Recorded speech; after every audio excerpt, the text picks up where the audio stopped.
Today, the Below Average Joe's MMA show present the weekend preview. And we are talking everything and anything involving UFC 280, including 3 massive fights, Dominic. Charles Oliveira versus Islam Makhachev. Aljamain Sterling versus TJ Dillashaw. And Petr Yan versus Sean O'Malley. We are also talking Hasbulla signing with the UFC. Yes. And finally, Dana White starting a slap fighting league. All this and more, and it all starts right now. Welcome back, everybody. Hello. Thank you for joining us once again. It's episode 242. We're here to give you guys the preview for the whole weekend, but we all know who this weekend belongs to. It's the UFC 280. We do have a little one on Amazon Prime 3. Actually, I think one has 2 events this week, but one of them on Amazon Prime, of course. So a little something else for your Friday MMA fix. We will not be previewing any of those fights here, but John Lineker fighting Fabricio Andrade rematch. We'll be talking about that, I'm sure, on Monday. We will not forget this time, like I did last time with Angela Lee.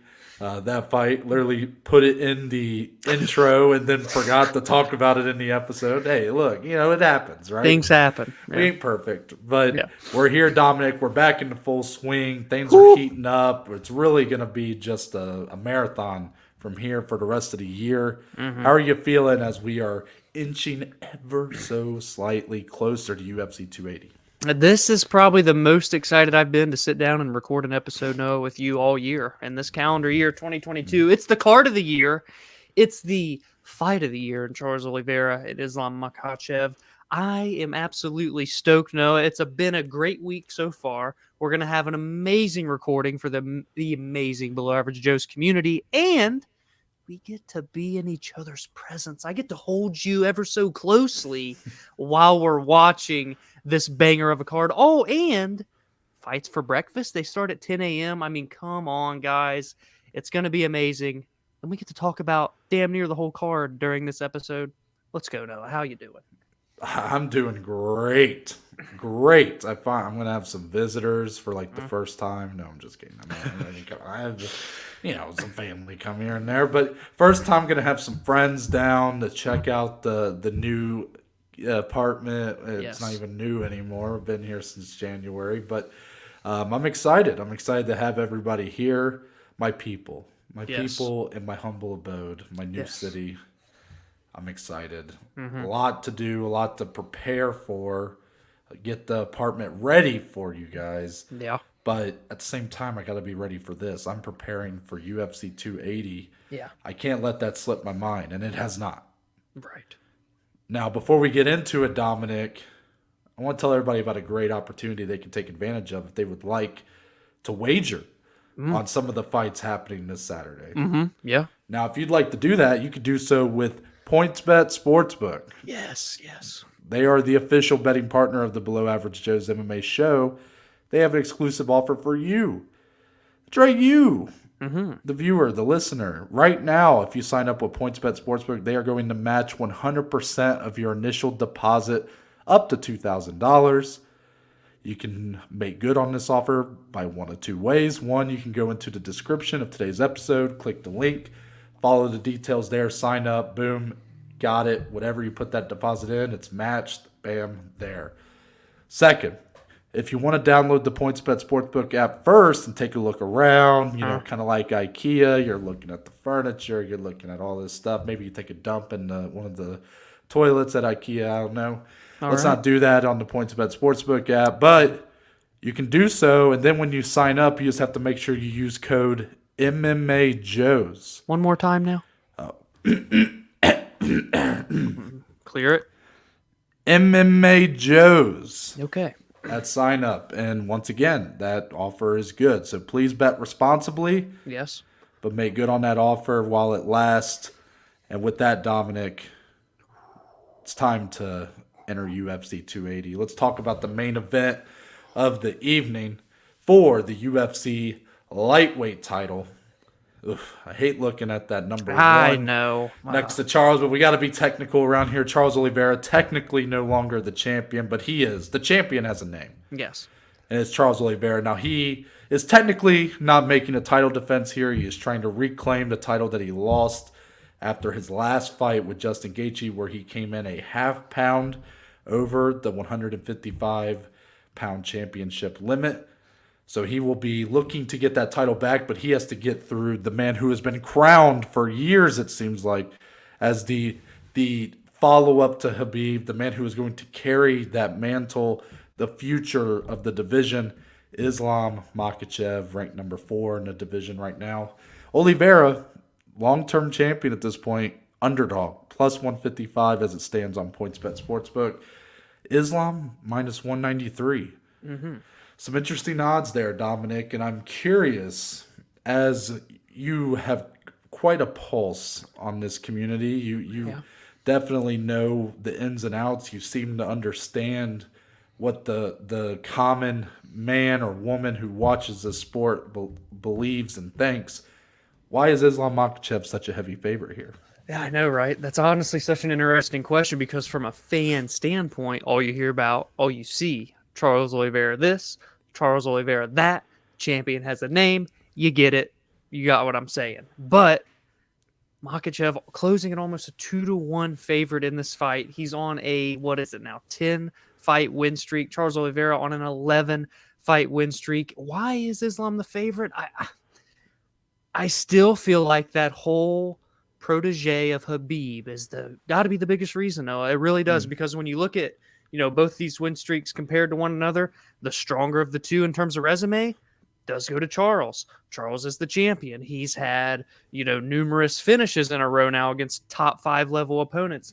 Everything that you really look at goes to Charles' way, but you have that whole entire storyline, that camp behind Islam. I really feel like that sways these odds more than the skill set itself, because Charles has been the underdog time and time again, been the underdog in probably every single championship fight that he's had, and he's won every single one of them. But yet the odds makers don't give a damn, and they're putting him at plus 155 here on the PointsBet app.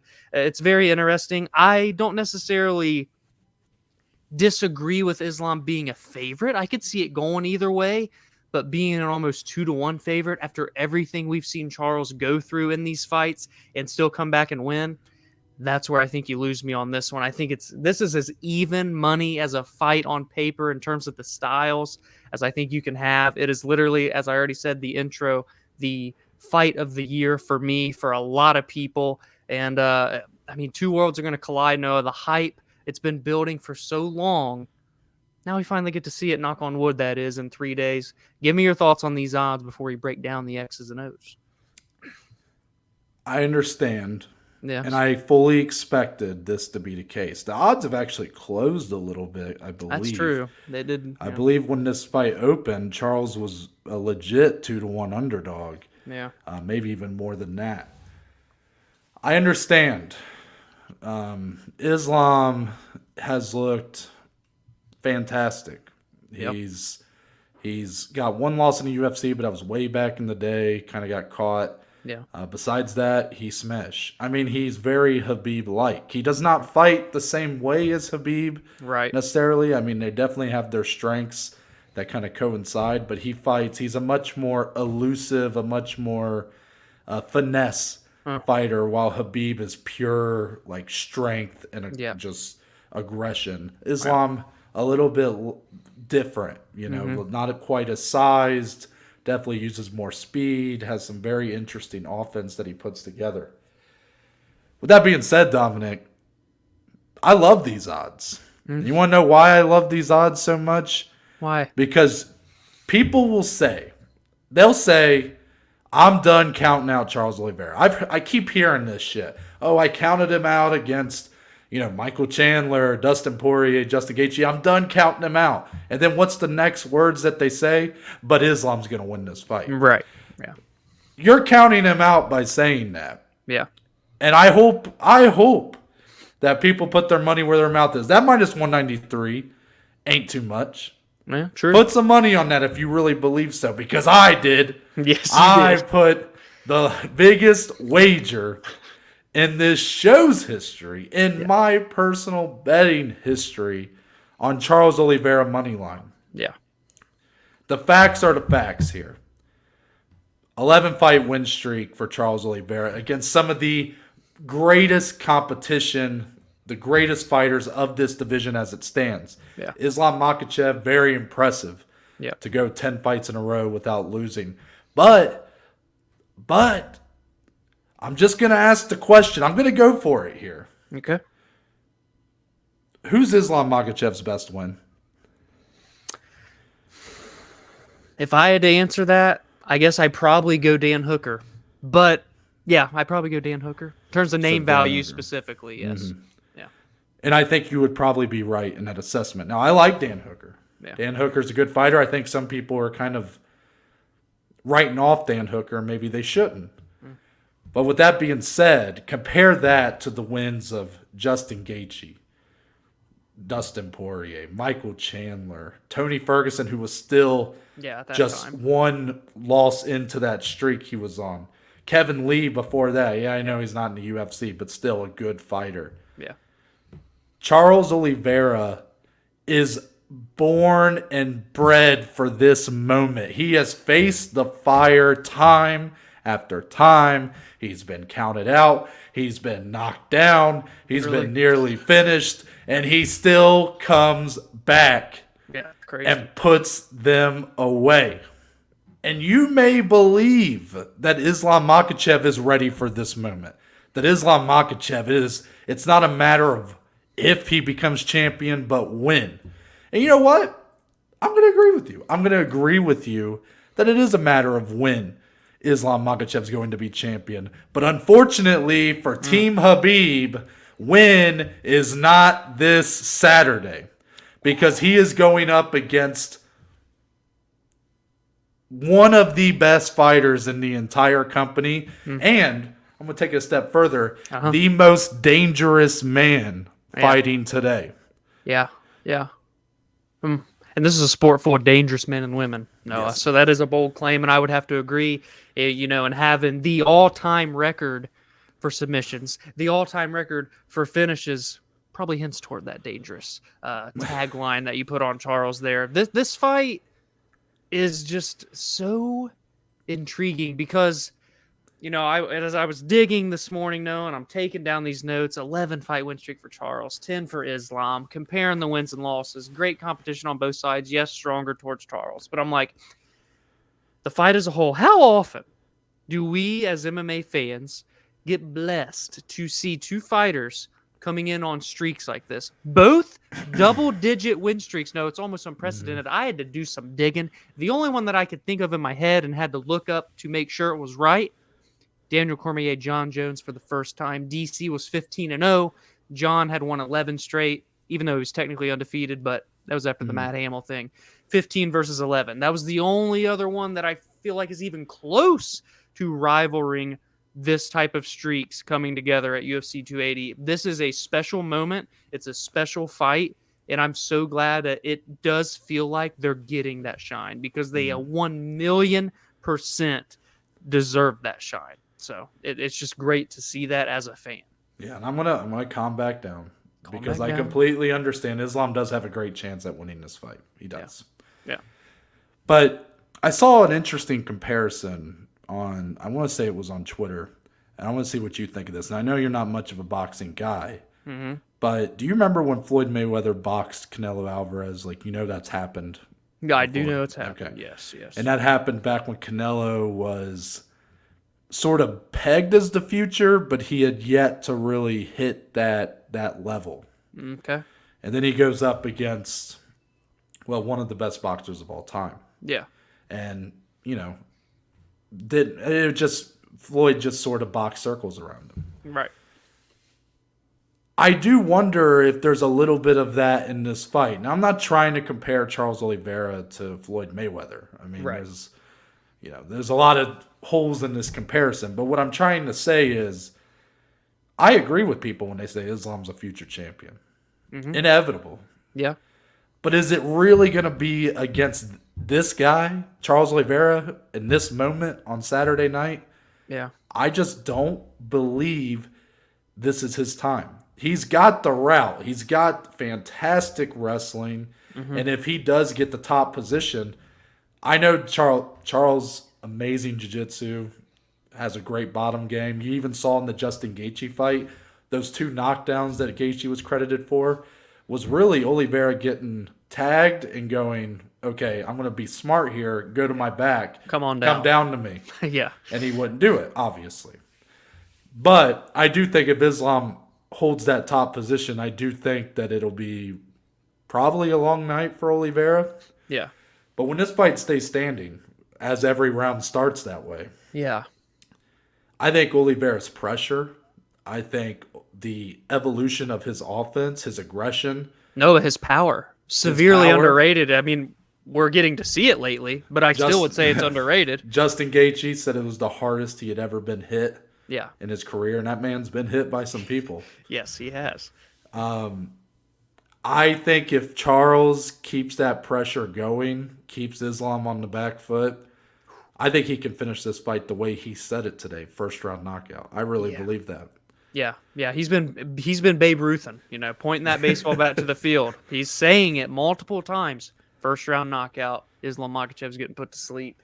And we've seen Charles face all of this adversity too, so there's something about seeing someone go through the fire and come out the other side not unscathed, but with the win, with the belt around his waist, and we just haven't really seen Islam face adversity during this win streak. Like you said, in his loss many years ago, he kind of got caught, right? It was a good shot, he went down, you lose. Sometimes it happens. But during this win streak, I mean, maybe like the fight with Aljamain Sterling, that was the closest fight that he's probably had, but that was many years ago. That's not the Aljamain Sterling that we're seeing now. So it's just like, we've seen Charles answer all these questions. So if you're an Islam fan or just an MMA fan, you kind of want to see Islam go through it. Can he weather a storm from Charles and pull out an Oliveira against Oliveira? That's another whole other storyline here that we could potentially see. What are your thoughts on if Charles can do that, kind of reverse the role from what we've been seeing happen to him? So if he can be the one... Like, well, you kind of put it, right? Putting Islam on his back foot. Can we see Islam get through that fire like we've seen Charles do? Okay. Let me first by making a blanket statement here. Because I know that we have from just previous episodes in the comment sections, the Islam fans are probably going to burn me at the stake. Yeah, they are going to burn me at the stake. And I understand it. Like, again, I support your guy. You should. Yeah.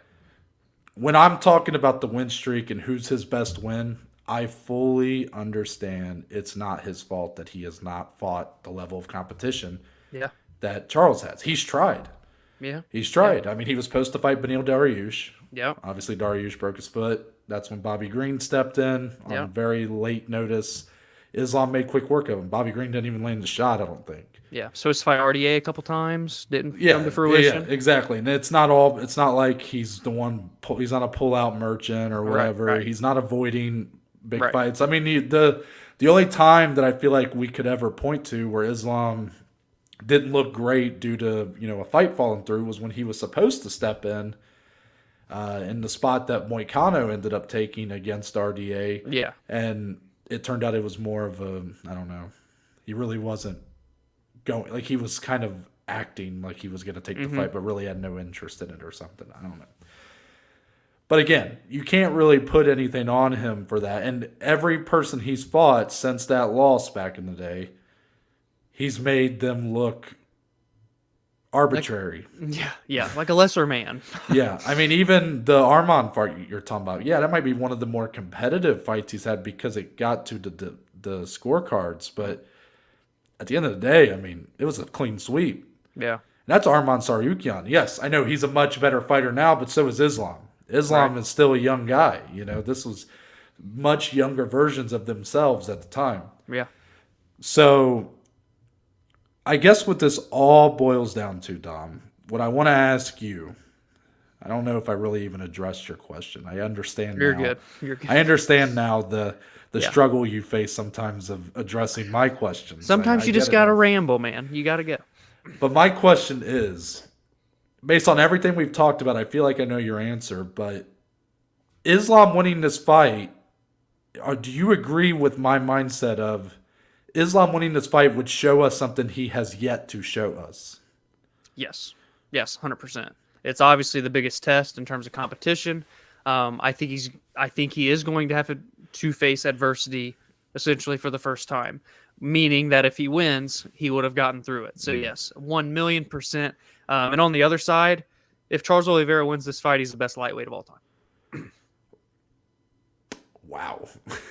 Wow. Sorry, that one came out quick. That one, you ripped that Band-Aid off. I mean, I'm the one over here making proclamations and I just guarantees. wanted to throw it in really fast, that's all. Yeah. Whew. And by the way, that's, Khabib's in Islam's corner, by the way, just so everybody knows. So. Wow. Yeah. I'm coming out here with the takes today, man. I like it. I thought I was going to be the one really putting myself on the line. And then Dominic said, brother. He's like, I got you too. He said, Charles, best lightweight of all time. Take that, Khabib. And now, so he's trying to take some of that fuel off of me. So I appreciate it. No, that was you jumped in front of a bullet for me right there. Yeah. We really do have to start asking ourselves that. Like, I understand the past is still a part of the story. It's still a part of his legacy. Mm-hmm. But just like how we consider someone like Anderson Silva to be at worst top 3 fighter in UFC history. Yes, we count some of those losses he had at the end, but we don't make that the focal point. The focal point is how he was in his prime when he was setting records and running through everybody. Yeah. Same with Charles Oliveira, it's almost just the opposite. It's early in his career, he had his struggles. Yes. The weight misses, it was not great. Mm-hmm. But for his legacy, right now, this is where he's building it, the bulk of it anyway. Yeah, and let us not forget that most of those struggles came at 145. At lightweight, that's true. Not unblemished, but pretty damn close to unblemished. Yeah, so, I think I could be wrong. I was going to say his only loss at lightweight is to Paul Felder. Yeah, let's see. Before that, he lost to Ricardo Lamas. He's not a lightweight, so yeah. I know he lost to... Didn't he lose to Anthony Pettis at some point? He lost to Pettis, yeah. That might have been featherweight. But the point stands that I agree with what you're saying. I don't know if I would quite say best lightweight of all time. I have to see the fight play out first. But I appreciate your putting your neck out there like that. That's what we need around here. We need a little bit of talk, a little less talk, a little more action. And you did both right there. I'm telling you, man. I mean, the legacy status for this fight it's big, massive implications. Yeah. Like I said, if Charles wins, I think he's the best lightweight ever. Gets the belt back. If Islam wins, he continues the streak. He puts away his toughest test to date. He carries on the torch that Khabib passed to him. It doesn't get better than this fight. I agree. I think we should move on to the co-main event. I think we've said all that needs to be said for Oliveira Makhachev, and just be kind, people. We get it. We're not going. Probably the majority of people watching this are going to feel the other way, and probably just as strongly. Yes. But let's all just let's just enjoy the fight. And you guys, look, I knew when I've said that, like if he goes in there and smishes Oliveira, you can let me have it. But let's wait until the fight happens. Exactly. Let's be fight fans. Let's just be fight fans and just love that this fight's actually taking place. And exactly. That's it. So co-main event, and that's definitely not what's going to happen. People are going to tell me that I'm a fat ass and need to die and stuff like that. And potentially. And I felt bad for Dom. He got told that he needed to go for a run the other day. It's just like... Yeah, I know, right? Come on, people. Let's stop being dicks around here. Anyways, co-main event. Yeah. Men's bantamweight title on the line. Yes. Aljamain Sterling. He is still the champion. Much to, I think, a lot of people's surprise when him and Yan were put together in that rematch earlier this year. Sterling got the win. And he looked great, didn't he? He did. He looked very good at implementing his game plan, getting the fight to where he needed to get it to win that fight. Yes. Great performance. Mm-hmm. He's taking on TJ Dillashaw, the 2-time bantamweight champion, going for his 3rd bantamweight title reign, which would make him only the 2nd fighter in UFC history to hold 3 reigns in a single division. First being Randy Couture, so that's pretty good company there. Okay. So TJ Dillashaw,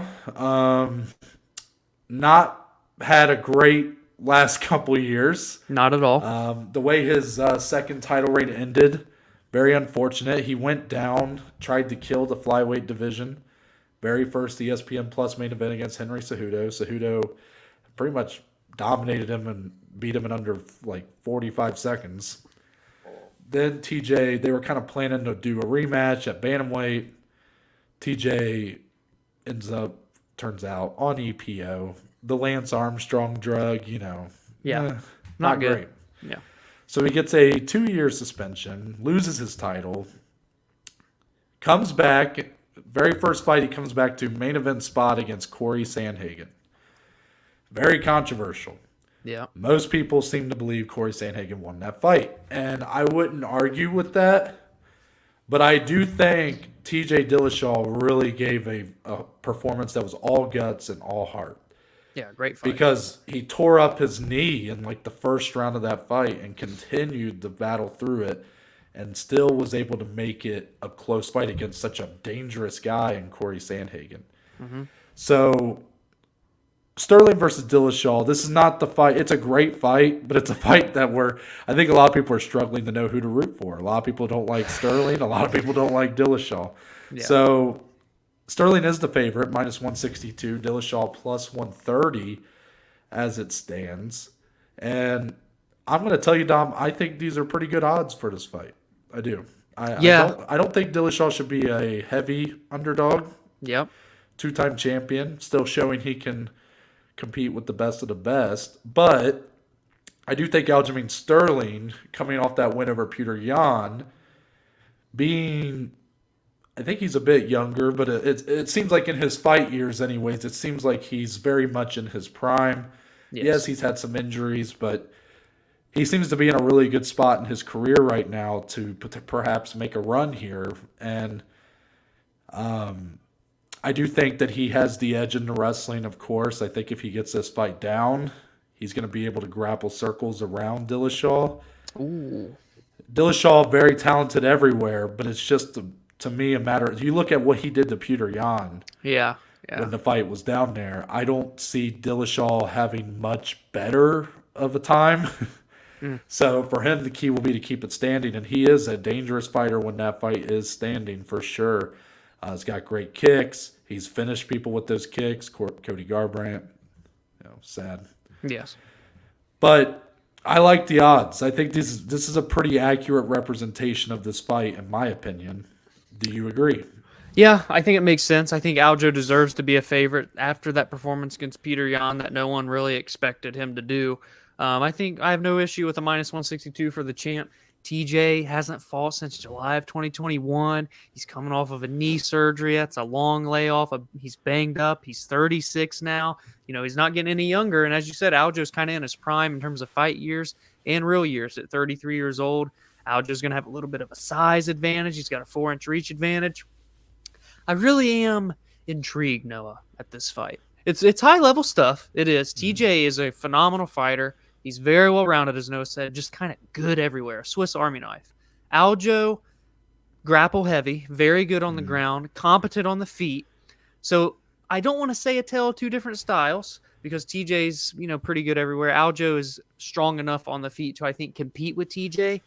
It's just like, where do I think this fight's going to take place the most? Because in a way, I agree with you on if it gets to the mat, I think Sterling does well having TJ down there. But we just never really get to see TJ in that situation. So envisioning the fight getting to the mat is where I'm struggling the most. So if Sterling can go out and do that, that's answering a lot of questions. That's telling me a lot as a spectator, as a person that gets to talk about this all the time. So, and I want to say, is it weird that it almost still feels like even though Aljo's defending the belt, there's more pressure on TJ? Is that just me? Give me your thoughts there. I Yeah, I guess. Because I'm like thinking about it. I mean, there's some pressure on Aljo, but at the same time, he's already exceeded the expectations of the majority of fans. That's a great point. Yeah.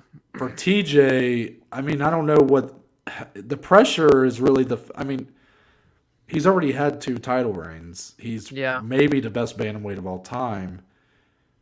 Can you really say that there's a lot of pressure on him? I think in a sense there might be, because this feels, a lot of people are calling it an undeserved title shot. Still a lot of people that just really don't like this guy due to the EPO, and then, you know, maybe if you're still one of the team alpha male guys or whatever. Right. But I don't know. I don't know if TJ really falls into that. Like, I think he understands his situation. He knows he's not going to really be able to win anybody over. I don't think a win here will win over a ton of people unless this is like some all-time fight, which I don't really expect it to be that. Yeah. But I, for one, don't really care about the drug stuff now. I mean, TJ served his time. The penalty, 2 years. Didn't make any money during those 2 years. People didn't like he came back, got 1 win, and is getting a title fight. I don't really agree with that mindset, because let me tell you why. When he got caught and when he was given that 2-year suspension, he was the champion of the division. Yes. So I don't think he should have came back and got an immediate title fight. I don't think that would be right. But he came back and beat Corey Sandhagen, a guy who's fought for an interim title. He is literally one of the elite of the division. Whether you believe he won the fight or not, judges said he won. Yeah. So why not? Why is that undeserved? Because to me, just because you get caught on steroids or EPO or whatever, I don't think that means you lose. Like, I don't think you drop to the bottom of the division rankings. Yeah. You're just out for 2 years. You come back, you're given a test to see if you're still that guy, and he kind of showed he's still somewhat that guy. I'm not saying you gotta like the guy. Right. I was a Cody Garbrandt dude during that whole rivalry. I mean, I wanted Cody to knock his ass out both times. Yeah. But I'm also not going to harp on it, because, let's be honest, people, if you gave every fighter in the company, man or woman, truth serum and asked them if they've ever taken EPO or steroids of any kind, I think you'd be surprised how many people say yes. Oh, that's really a kick to the nuts, but you're probably right, Noah. And I think that's probably, I don't think that's just MMA. I think that's all sports. I mean, you look at some of these fucking athletes. Like, yeah. I mean, yes, I know, like, how did they get away with it, whatever. I don't know. I'm not a fucking scientist. Like, yeah, right. Science rules. Yeah, I'm not Bill Nye out here. Come on. But I definitely think that I'm one of those people that believes that, I'm like Nate Diaz. I'm like, everybody on steroids. Yeah, you know? Yeah. Well, let us not forget, right? He popped for the 125-pound fight. He never lost that 135-pound belt. And I guess they went and backtracked samples from previous bantamweight fights, and everything was clean. So, I mean, take with that what you will, guys. But at bantamweight, he's been so good for so long. And honestly, man, like, yeah, 2-time champion, but, like, maybe because people don't like him as much and yada, yada, yada. But TJ, as a fighter, I think he's underrated, man. I really do, in terms of, like, you know, the greatness of this 135-pound division. You could argue he is the greatest bantamweight, depending on who you're asking. So, how's he going to look, man? A long layoff, like I've already said, off of the surgery. Aljo is really firing on all cylinders right now, it seems. I mean, what's he won? He's won 7 fights in a row. Yes, one of them was the knee, but it's a win. So 7 in a row. He hasn't lost in over 5 or close to 5 years. I mean, he looks great right now. And if he defends this title, I think you got to start respecting him. I'm going to ask you a question regarding a point you made earlier. Mm-hmm. Or just give you my perspective, I guess. When you were talking about how hard it is for you to imagine the scenario of this fight where Sterling just kind of is able to take Dillashaw down. I don't know if I want to say at will, but take him down enough, like kind of like the Yan fight. Yeah. Very opportunistic, is able to hold that position for almost the entire round, steal that round because of it.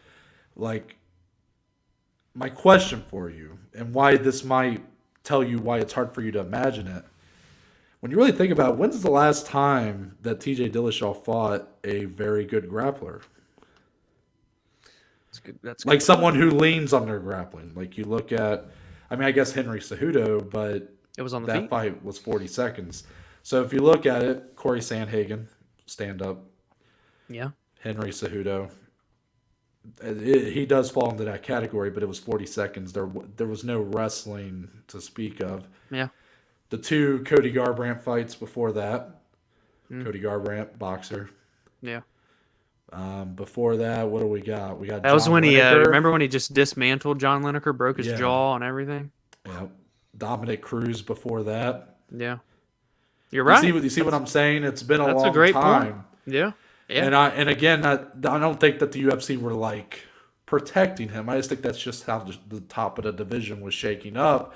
But I think because I caught myself doing the same thing. I'm like, man, TJ I'm like, because in my head, I'm like, I almost was comparing him to like Robert Whittaker, like a great anti-wrestler. Yeah. And then I just thought a little more about it, and I'm like, well, he might be. Well, but who has really tested him in that area? That's true. Yeah. I mean, if this fight stays standing, I think TJ strikes circles around Sterling. I think it's kind of like both guys have a clear advantage over the other. Yeah, the way that TJ moves around and is just very quick and elusive, I would agree. Yeah, it kind of reminds me of like Petr Yan sometimes, or I guess Petr Yan reminds me of Dillashaw sometimes. The way that they move on the feet, they're so good at switching stances. Yeah, TJ's great at that. And Yan did such a good job in the first fight of utilizing that, and Sterling was kind of had his brain in a pretzel the whole time. Yeah, especially as it went on, too. Yeah. So Dillashaw could pull some similar maneuvers. And let's not forget, last time Sterling lost, he got head kick KO'd by Marlon Moraes. TJ Dillashaw, fantastic head kicks. I'm just saying, he put Cody Garbrandt away with one. So yeah. Dude, that's the whole fucking great thing about this card. It's just so enticing all across the board. And we're about to talk about another one. Yeah, we'll go ahead and get into the feature bout of the evening. Petr Yan minus 313 favorite versus Sean O'Malley plus 220. This is the number 1 ranked bantamweight outside the champion, of course, and he is taking on the number 12 ranked Sean O'Malley. What a lopsided fight, Dom. Oh, wait, these odds don't really tell that story. Yes, Petr Yan 3-1 favorite. But Dominic, these odds have gone down. Really? Pretty sure when this opened, I thought Sean O'Malley was like a plus 500. Woo! Wow. Yeah. Wow. And Dominic, of course, has in one of our previous verbal sparrings, he said that he believed Sean O'Malley would be champion this time next year. Yeah. Now, I'm not saying that that's necessarily how Dom feels about this fight, but we may differ on this point of view. I think do what you want to do, people. Yeah. But when I look at these odds on Sean O'Malley, I think that, like, how do I word this? Sean O'Malley should be a plus 500 in my opinion. Oh, wow. Like, I think anybody taking Sean O'Malley at this price is kind of being robbed a little bit. Not because Sean O'Malley can't win this fight. He can. He's a great fighter. He's perhaps a future champion. He is a future star, kind of already a star in a lot of ways. But I'm looking at the matchup. Yeah. Petr Yan, it's so weird because a big mindset that the MMA community has is you're only as good as your last fight. A lot of people don't want to admit that, but that tends to be how a lot of the discussion, a lot of the discourse of a fight goes. It's like, how did someone look in their last fight? Right. Yan losing a fight that he was expected to win for the title against Sterling. He was a heavy favorite in that one. Lost a pretty clear 3-2 decision. Has made people question how good Petr Yan is. Like, is he? Because I think before that fight, people thought, like how I still do, that he is one of the best fighters in the whole company, like skill for skill. Yeah. But it seems like in the discourse for this fight, it only works one way. Because I think a lot of people forget Sean O'Malley's last fight with Pedro Munoz. Yes, it ended in a no contest. It was really early in round 2. Who knows how the rest of that fight goes? If you made me guess, I would say Sean O'Malley would probably have won that fight. But he wasn't winning that fight. He was actually losing. The first round, he lost to Pedro Munoz, who knows what would have happened. And I just think it's surprising that it seems a lot of people are riding with O'Malley here. I get it because he's kind of a star. He's looked at as the future. A little bit of Islam, kind of vibes going there where you just think it's inevitable that they will be a champion. But I'm looking at the matchup here, and I think it's a bad matchup for Sean O'Malley. I think Petr Yan is a buzzsaw. I think this guy is just so good on the feet. I know Sean O'Malley's great on the feet. He's got a reach advantage. He's got all these things. But I don't know if, as weird as it is to say, Dom, I think Petr Yan's got a striking advantage here. And I definitely think that he has the trips and capabilities to make this a fight where Sean O'Malley can't just sit in the pocket or at his range and really pick his shots. I think Yan is going to be level changing because he can. Yes, he's not as good of a grappler as Aljamain Sterling, but he's so well-rounded. A much more well-rounded fighter than Sean is at this point. And I think that even includes the fact that I think he's a better striker overall than Sean O'Malley. Yeah, man. And, you've said time and time again that Petr Yan to you is one of the best pound-for-pound fighters in the UFC. So how can you not say that he's one of the best strikers? And to take it a step further to what you just said, how can you not say that he's a better striker than Sean O'Malley? And when you want to talk about the competition, Petr Yan obviously has faced much higher level competition than Sean O'Malley has thus far throughout the UFC. And Yan is just... right now, I think it's pretty clear to say he's just much more complete. We've seen a lot more of his skill set. We've seen him evolve over his time much quicker. And you mentioned like the trips and whatnot that he used against Aljo. Why wouldn't he use those here against Sean O'Malley? Not that I'm saying he can't compete on the feet. Obviously, I think he can. But if he can just threaten with those, that puts so much more thinking into Sean's tactics and how he wants to game plan this fight. So yeah, I think I would agree with you. I think Yan is pound for pound, all in all, a better striker from what we've seen. What I'm most curious in, to bring it back to you, is going to be the size difference that we have here. Because we know how big Sean is for a bantamweight. He essentially is a featherweight the way that he walks around. He is going to have a 4-inch height advantage, a 5-inch reach advantage. You know that he always uses his length so well. Can he do it this time against the best striker that he's faced? Because it feels like Yan is going to be able to have those solutions. At least I'm assuming that's what you would think. Yeah, and I guess to go off of more into the whole trips and the level changes that I could see happening here, I think part of the reason why that Munoz-O'Malley fight was pretty lackluster was because Sean had to respect that. Yeah. Pedro Munoz is a great wrestler. He's a well-rounded fighter, but he can take you down and hold you there. Yeah. And I think that made Sean a little hesitant to get into the fire, to really start picking those shots and doing a lot of the highlight reel stuff that you see him do against Chris Moutinho or whoever it might be. And I think he's going to have similar hesitancy here against Yan. I'm not saying he won't win the fight, but I do think he should be a heavy underdog here. This is a giant leap for this guy. This guy didn't even win against his first attempt at going into the top 10. Yeah. Maybe he would have won. It's not that I don't think Sean O'Malley doesn't have the skill set or the potential to be in this position, fighting really for a chance to fight for the title here, title eliminator. I just don't think it's I'm going to sound like a broken record, kind of like how I talked about Islam. I just don't think that time is now. I don't think this is the good matchup for him. I don't think he's prepared for this moment. And a broken record moment again, if he wins this fight, it would be by showing me something he has never shown me before. Yeah. Yeah. And I think can that be done? Yes, because he has the potential. He does have the size and reach advantage. That is definitely a weapon. He is a fantastic striker. Yeah. Even if I say Yan is overall, I think, more well-rounded in the striking, Sean O'Malley is fully capable of throwing some very electric, high-level, just crazy stuff, and it could work. Yeah. But I do think when it comes to the odds, I'm just going to keep focusing on that. I think people who want to bet O'Malley here, I don't fault you for it. I just think you're being robbed a little bit. I think you should be getting a much better odds than you're getting here. Yeah, it's going to be fascinating, man. And like you kind of said, and I've already said too, at the level of competition that each guy has faced, Sean O'Malley's never even, I mean, yeah, outside of Pedro, he's never even fought a ranked fighter because Marlon Vera was not ranked at that time when he lost that fight. And he didn't beat Pedro Munoz, like you said. So he's literally jumping into the deepest end of the pool possible. And it's crazy that just with that one win, he can hopscotch everybody else and get to that title fight that a lot of people have been waiting for. I'm gonna say rightfully so, because if you beat Petr Yan, exactly.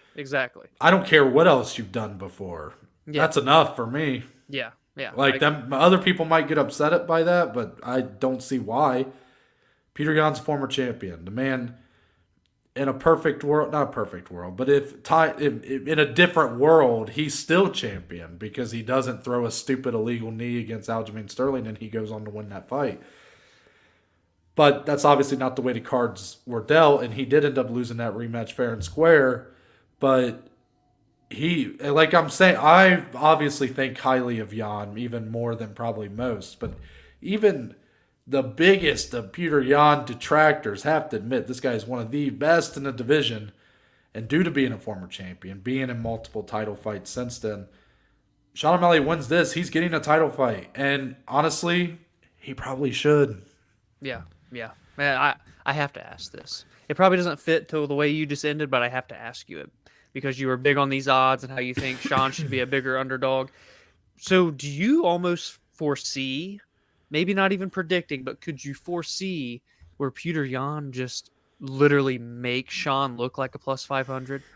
Like routes him start to finish? That's hard to say. It's hard to picture it, right? And you almost have to think like, can Sean win a decision against Petr Yan? Or is he going to have to put him out? Well, what's weird is I feel like this fight's going the distance either way. I really believe that. Yeah. I could be wrong, obviously, but I think you're going to see some hesitancy with both guys. Sean, due to the respect for Yan's well-rounded game. Yan, because he was very confident going into his last fight. Yeah. And he got beat. Yeah. He was a heavy favorite and everything. There's probably a little bit of hesitancy to not fall victim to that again.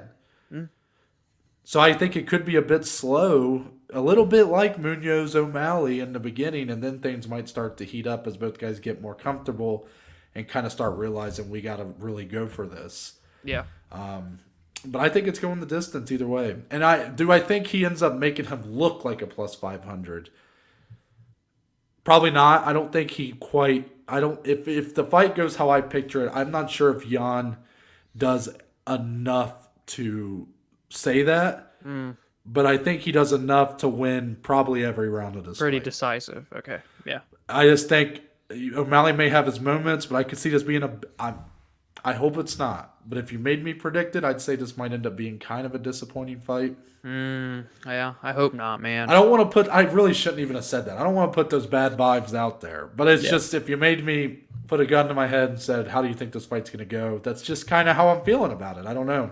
Yeah, I could see that. But I'm still excited, obviously, and I hope for the best here. Yeah. Amen. I can't wait till I'm wrong about everything I've said in this episode. Monday's going to be fun. Let's get into a couple headlines, Dominic, and they are the headest of lines. That's a new one. That is the new one. Hasbulla. Come on. He signed with the UFC. Damn right. He is going to fight in the octagon. That's what he said. And the UFC liked that picture, so I mean, I don't blame them. The opponent has been confirmed. We will see Hasbulla take on Mike Jackson come the end of the year. Oh, boy. Anyways. Is CM Punk available? Oh, my. Well, I know we're not, this isn't a wrestling podcast, but I think he does have some time on his hands. I'm pretty sure he just got released from AEW. So. Sheesh. due to getting into a altercation backstage. I don't know if that's true or not. Okay. Wrestling heads can confirm or deny. But Hasbulla signed to the UFC, Dom. Any thoughts here? Like, okay, obviously he's probably not going to actually fight, but Right. like, what do you think? This is more of a merchandising deal. They already released some merch for him. You think it's mostly that? Maybe they put him in the video game. Like, what do you think this goes any further than that? Imagine, dude, I actually didn't even think about that. Imagine you could play as Hasbulla in the video game against Francis Ngannou or something. I don't That- know how that's gonna work. But That I could see a world in which that happens. I really could. Obviously, guys, I don't think a fight is happening like Hasbulla said, but I don't hate this at all. I mean, I think the guy's very entertaining. I think it's fun. I think it's just cool. Like, I don't need to see him fight with the Abdu, the other Abdu kid. Rosic. Yeah, the rivalry thing. Like, I just think that it's lighthearted. I don't know. It's just fun for me to see. It's not like I'm over the moon for it like I was at one point in time, but I think it's cool. He's there for fight week with Islam Makhachev. The UFC's posted videos of him rolling up in a sick ass little car. He's got some sweet drip. He's got a Gucci bag hanging down the side. He's dripped from head to toe, Really? man. He's got more swag than I'll ever have. I don't know if it's Really, actually Gucci. Someone is going to have to confirm that, but Did you really call it a little car? I don't think I said little car.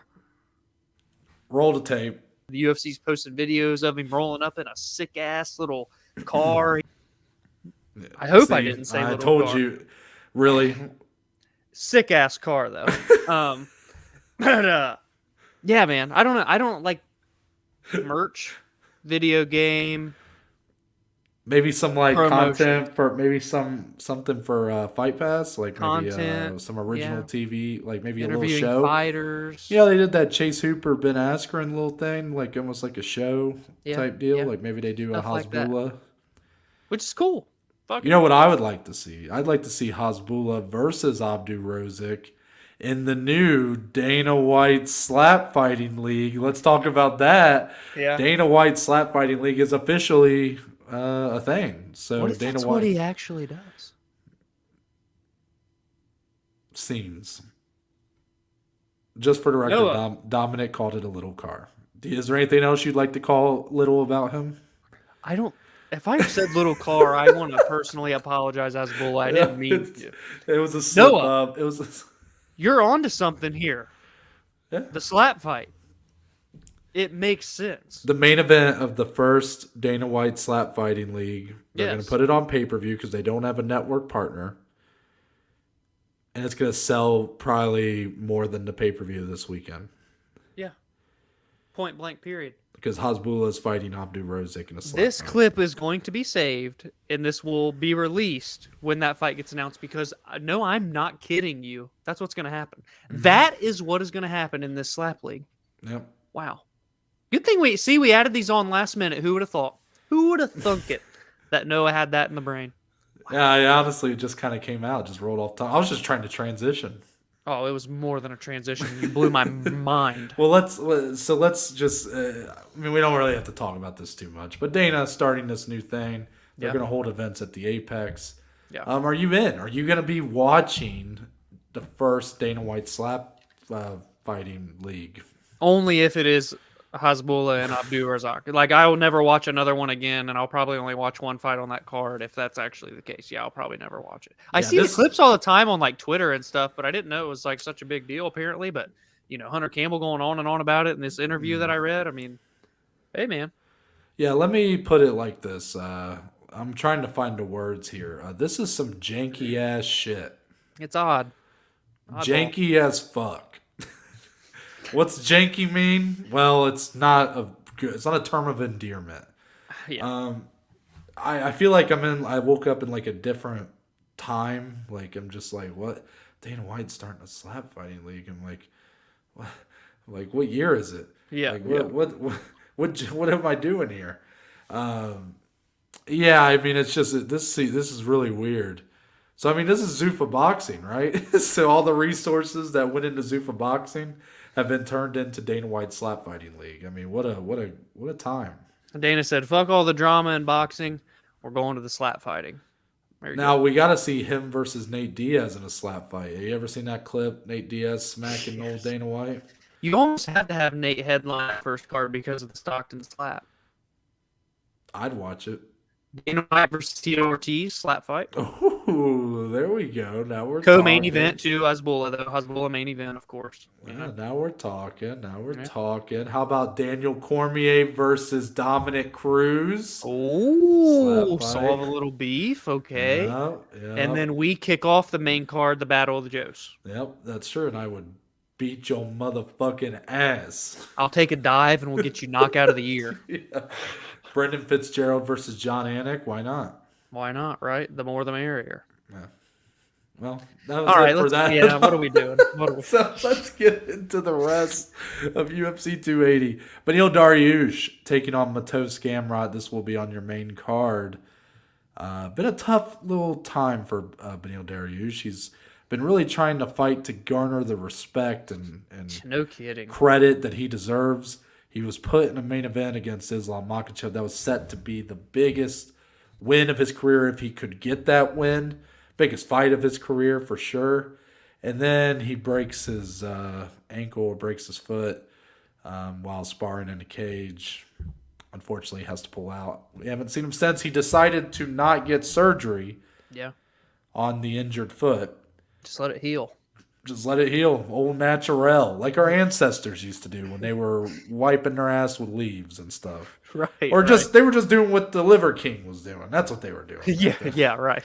And he's going up against an absolute savage, Mateusz Gamrot. Gamrot really crashing onto the scene in a big way with his main event spot that we were very supportive of, by the way. Absolutely. Where he won a very contested, close decision against Aljamain Sterling. Yeah. So Gamrot is your favorite. He is ranked number 9. Dariush ranked number 6. I got to be honest, Dom. Dariush is one of our guys. He's been a guy we've been high on for a while. We've been supporting, but I think he's even reached the level we didn't realize he was capable of. Yep. Now he's ranked number 6, but when he beat Tony Ferguson, he was right legit there. Number 3 in the world. Yeah. And I don't, as much as I've liked the guy and supported him, I wasn't even thinking that for him. Yeah. I was thinking top 10. Yeah.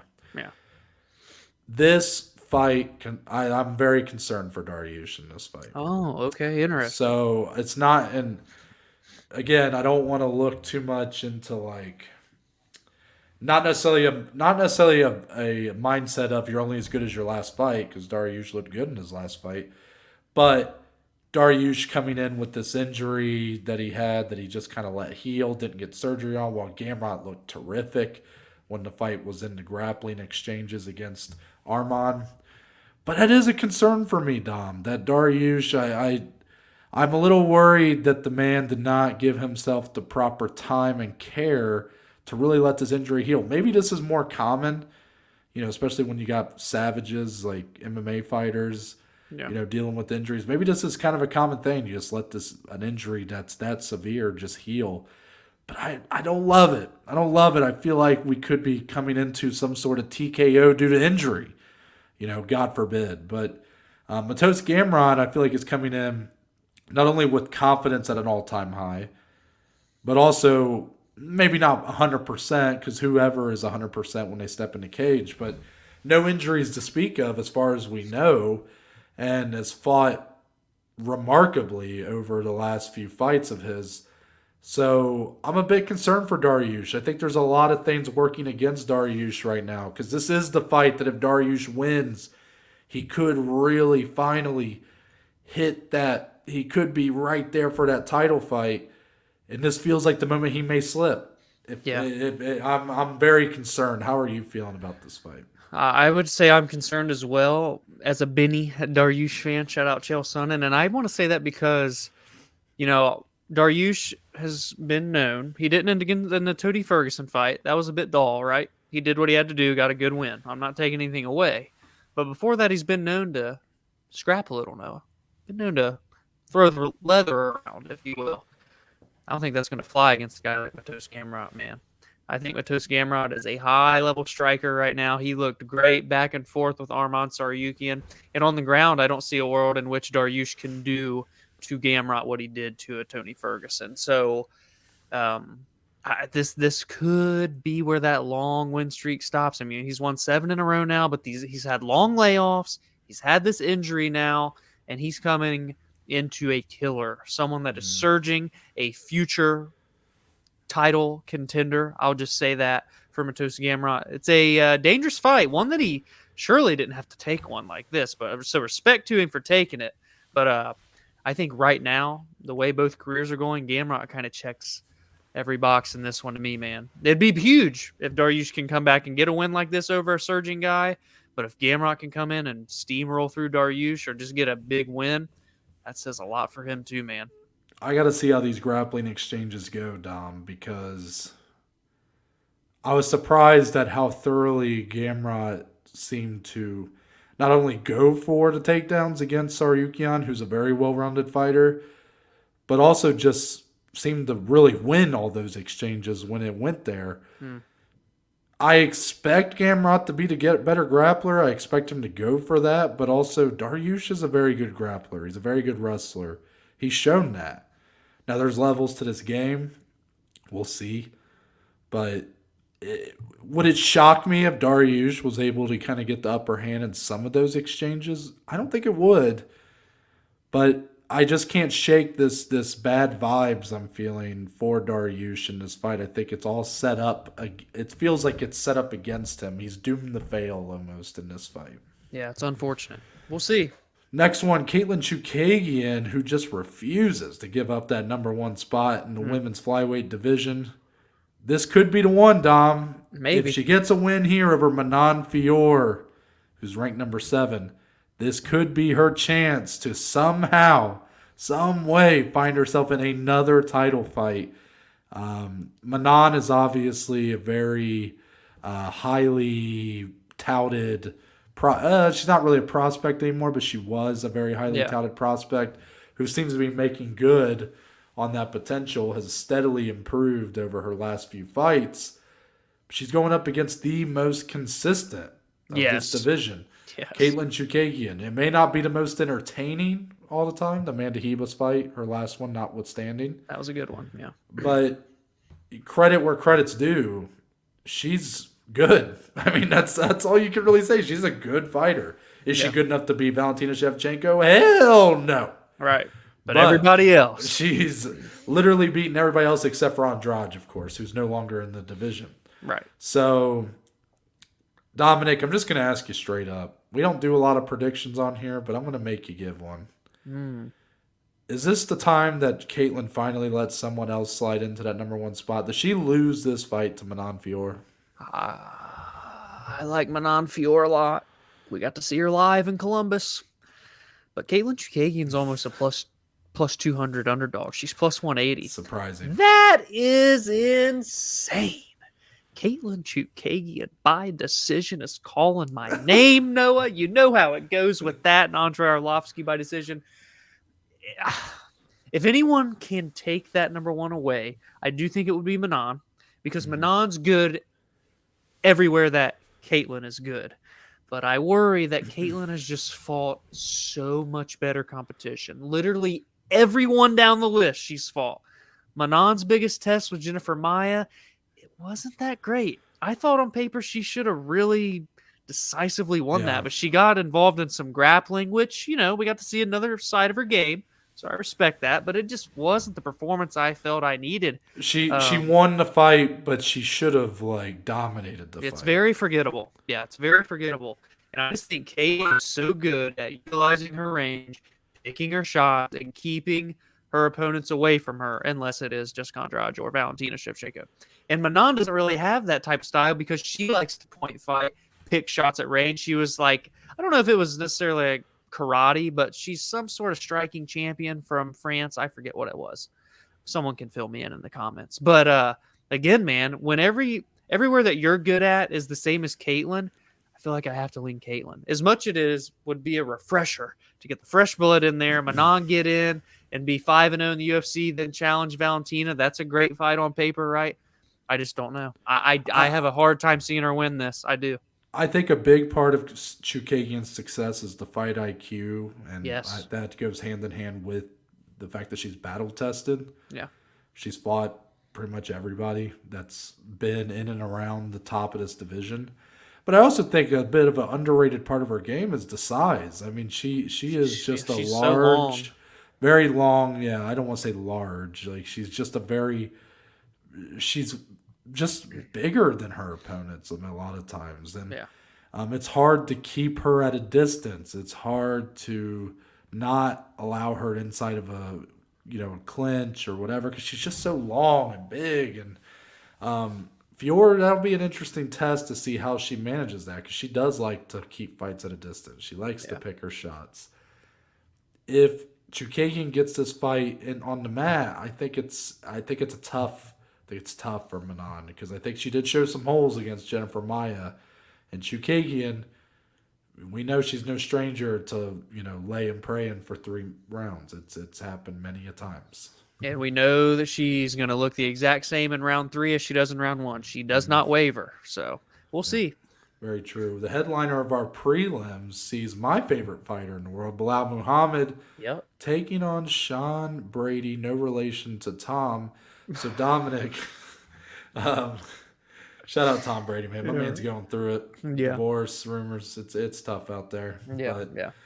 Sean Brady is not going through that. He is looking to really crash into this top 5 here. But now Belal Muhammad, my favorite fighter in the world, as I just said, I'll reiterate that.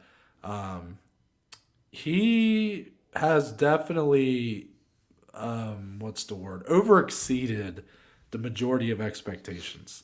He's another guy that feels like he's kind of counted out each time. He was kind of counted out against Wonderboy and then Luque. And really, he just keeps showing he's getting better.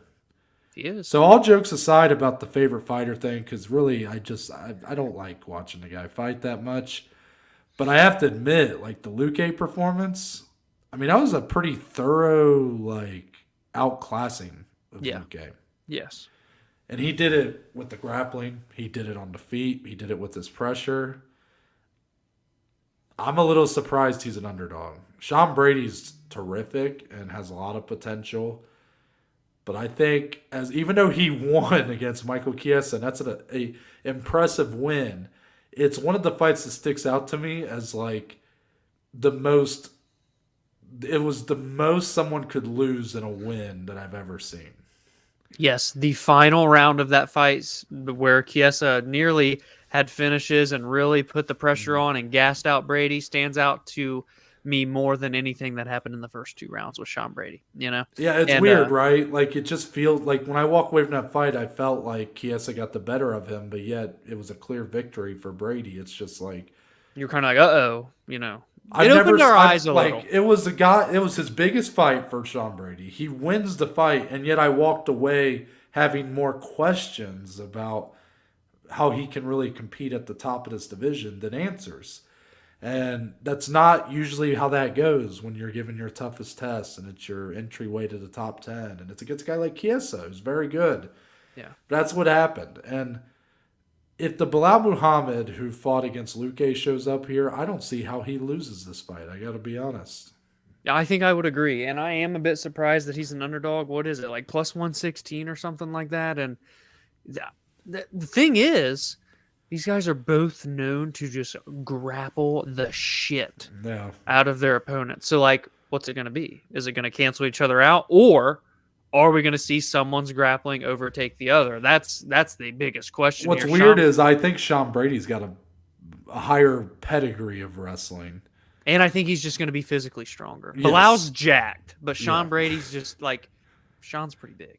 Thick, so what's weird is Bilal's route to victory here might be to keep this fight standing and just keep that pressure on him because you saw Sean Brady has a long way to go in making himself a well-rounded fighter. Yeah, and I actually want to give I'm glad you actually said that because I don't know if anybody remembers this fight, but if you have watched Belal Muhammad versus Diego Lima, that fight was hardly ever on the ground. That was actually all pressure by Belal, keeping Diego Lima against the fence. He kicked the shit out of Diego's legs, just pressured. Never really had the fight on the ground that much, but he just pressured all 15 minutes. Diego had no answers. So if the grappling cancels out or if Belal doesn't really want to get down there with Sean in the event that he may have some worries, You've shown that you can do that. You've shown, or I shouldn't say that, you've seen that Sean Brady can waver as the fight goes on. Maybe that is the route that Belal takes in this fight. Last one. I was gonna say something else, but I'm like, you know what? I think we got that one Nailed in the it. bag. Nailed it. Volkan Oezdemir No time. taking on Nikita Krylov. I had never known how to say his last name. Krylov. You just can't get on this guy's Krylov. good foot, you know? Man, people are starting to think this dude don't know anything about Nikita because I did say I think I called him a boring fighter, and the man's only finished like Yeah. almost every fight in his career. That's a bit of recency bias. I was thinking of the Johnny Walker. He had fight, two, you know? he had two bad ones, yeah. That's me doing what I try to tell people not to do. So do as I say, not as I do. It's like I'm smoking a cigarette over here, right? Yeah. Another matchup where I'm surprised at the odds on this one. I am. Nikita looked great when he fought Gustafsson. He got him out of there quickly. He did. But that is not the Alexander Gustafsson that was fighting John Jones for the title twice and getting great wins over Glover Teixeira and stuff. That was a much more compromised version of Gus. Yeah. Meanwhile, I think Volkan has been doing pretty well. I mean, his fight with Paul Craig was weird. What the hell? Yeah, I know. But that's not a knock on Volkan. It was just, Paul Craig, put in the clip. It's his cork. Yeah, put in the clip. Yeah. You are sporting the traditional Scottish kilt. What is under? Yes, please. You want to see? It's my Your kibbles and bits? it's my cock. No. But he fights he's a weird fighter, man. Paul Craig is, and I don't think Volkan should be too. I feel like he's kind of being almost punished based on these odds. I just read Dominic. He just put a note. So we have I gotta give a behind the scenes here. So we have like a bit of an outline for our episodes. So we're just going down, and It just keeps us on track. Yeah. Yeah, we got it pulled up on our phones. So whenever there's times that Dominic needs to cut something out, or if he needs to put in a clip of something, he'll make a note while we're recording to do that. And I It's just helped look me down lately. and I just see him type it in, put in the cock.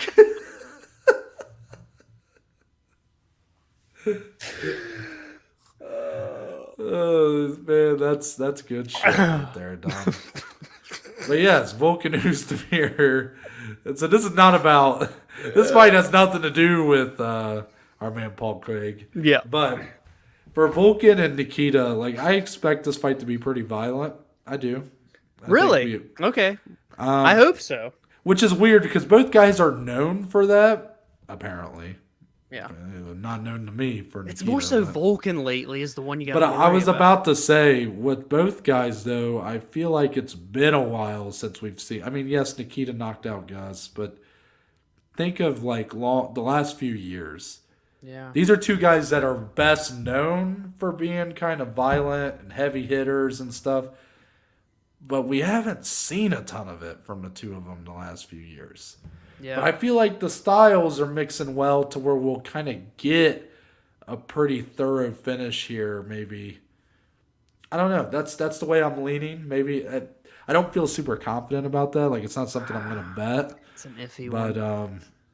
it's But a you weird like fight, Volkan but as I'm- an underdog. Oh, I do. I do like Yeah. Volkan as an underdog big time. I mean, Nikita, look. I get it. I obviously do. You hate the guy. Yeah. I'm not the most well versed in this man's career, but I've been liking what I've been seeing from Volkan over. Yeah. I just at least enough to where I value it more than what I've seen In from this fight. Krylov. Yeah. Yes. Yeah.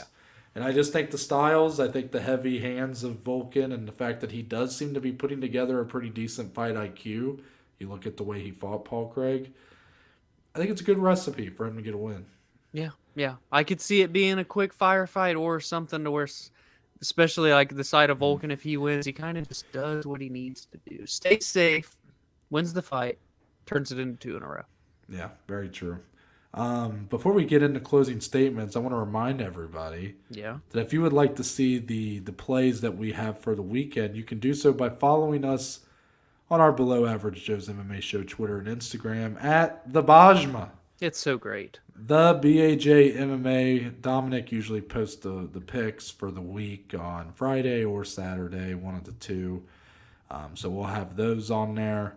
And also just make sure to follow us there. You can also follow Dominic on Twitter or Instagram at DSlee14. You can follow myself on Twitter or Instagram at TWIS_betting. Oh, shit, I forgot you changed it. I was like, what's he saying right now? Yeah, I've been changing it a lot, So. Yeah. But anyways, there is only one way we end the show around here, Dom, and that's with a little thing called closing statements. The point of the show where me and Dominic talk about anything and everything, MMA related or not. So, Dominic, closing statements for today. I had a question pop into my head earlier today, sitting at work, taking my notes, and I thought, we'll use this one. I don't think it's very, hotly debated. It's not going to get us riled up in a tizzy. I think they said that in Drake and Josh once. In a tizzy? I'm going to try and find the clip. I'm going to have to put tizzy on the script. Go put on your swimsuit and take a long time doing it. Oh, no, I'm not putting on a swimsuit in front of two teenage boys. It'll get your hormones all in a tizzy. Anyway, Noah, and what made me think of this is that I came home today and I had leftover wings from Roosters, by the way. Lovely. Put them in the air fryer. And that reiterated the thought that crossed my mind before that. And I'm thinking, what is kind of like the best food, or the food that is just as good, dare I say, if not better, than fresh at the restaurant? There's a lot of foods out there. And to me, one that always gets to me that I think is just as good as I'm getting it right from the store and bringing it home and eating it, or eating it there, hothead and or Chipotle warmed up, if need be, the next day is just as good as having it fresh out of the oven. I want to get your thoughts on if you have any of those. So, this might be a food sin for me for once, if I'm being honest with you. I am notorious in my household for whenever I have leftovers or whenever I'm eating leftovers, I don't heat them up. I eat them cold. Well, it depends Chicken on the wings, item, but chicken wings, pizza, burgers.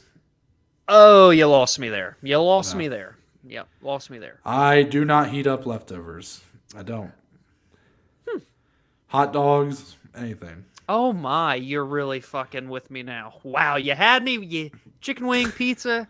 My mom's big on notorious on the chicken wings. Everybody likes cold pizza now and then. Burger, cold. Hot dog, cold. Holy shit.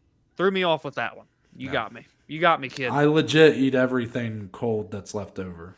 May I ask why? I think it started as laziness. I mean, you're going in, pulling out the container, cold glizzy down the mountain. Well, put it on a bun. Cold glizzy on a bun with ketchup, with anything, plain glizzy. Oh, yeah. Okay. Yeah, just no. I mean, you put some shit on it. Okay, but cold glizzy. But cold glizzy. Same. Now with the burger. this is now. Let me make it clear. I'm not talking about like prepackaged hot dogs and like it was grilled the night before. It was grilled the night before. Yeah. So like I don't know if that makes it much better, but to me it is. Like I can't eat. That's what's weird. I can't pull out like a hot dog from my fridge right now and eat it cold. I think that's gross. Yeah. But if it's grilled the night before and then I put it in the Still refrigerator cold. overnight, Yeah. then it's fine. I think it started as laziness. Yeah, like I'm that lazy. I pull out and I'm like, ugh, I don't want to wait. Yeah. I just want to eat it now. Yeah. By the way, I do have a frozen pizza, by the way, or not frozen, cold pizza. That is a market that is just dying to be entered. Oh, you've told me this before. Yeah, freezing cheesing. My cold pizza shop idea. Stoners would go nuts. Presented by the Below Average Joes. Really? You're trying to take my pizza idea? Really? Can I not be my own person outside of this show? Fair. Just make one of your types of pizzas called the Below Average Joe. Yeah, I'll call it the Joey. I don't know what type of... Yeah, the Joey. Wonder what toppings will go on the Joey. Well, I think... Pineapple. I was about to say it has to be pineapple. It has to be cold, though. It has to be cold. I'm thinking pineapple, maybe some grilled chicken. Pineapple, grilled chicken. Green peppers. green peppers, and Mushrooms. green olives. No, I like green olives. Oh, Jesus. Coming from the guy that's throwing cold glizzies down his mouth, talking about the. Anyway, What kind of monster loves green olives? Imagine that: pineapple, grilled chicken, green peppers, green olives, mushrooms, cold. Don't forget the cheese. Woo! If you would have said black olives, I'd be fine with it. But you said fucking green. Oh, see, now you're giving me a whole other debate, and we can't debate it now because We I already can't. asked Dominic, the question. I refuse. We've done a lot of food debates on here. I refuse to debate fucking olives.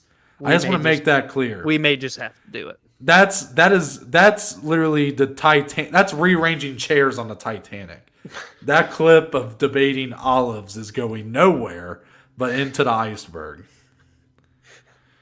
Well, green olives are better, just so you know.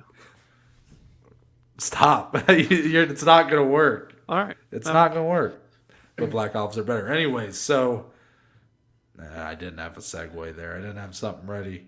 For my closing statement today. We've had a couple moments today, I tell you.